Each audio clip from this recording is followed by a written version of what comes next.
Hi everyone! Welcome back to our channel. So ngayon ay ang topic natin ay nakafocus tayo ngayon dito sa ating garden. Alam naman natin na mayroong mga iba't ibang klase ng fertilizer na ginagamit natin para yumabong at kumanda lalo ang ating mga tanim, halaman man yan o gulay. Meron tayong mga tinatawag na synthetic at syempre hindi mawawala yung tinatawag na ini-aim natin na magkaroon tayo ng organic fertilizer.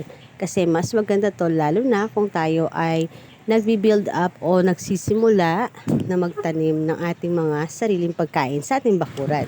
Ngayon, pag-uusapan natin ng isang interesting na topic. Bakit nga ba may mga gardener na gumagamit ng MSG sa halaman? Yes, that's the same MSG found in your kitchen. Ginagamit natin pampalasa sa pagkain.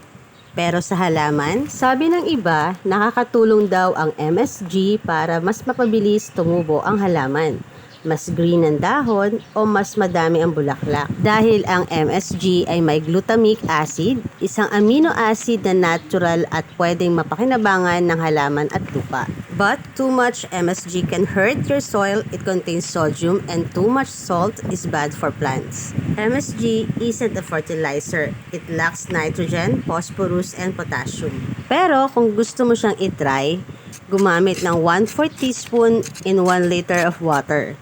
Use only once every few weeks on test plants. So, should you use MSG in the garden? Maybe, but be careful. It's not a miracle.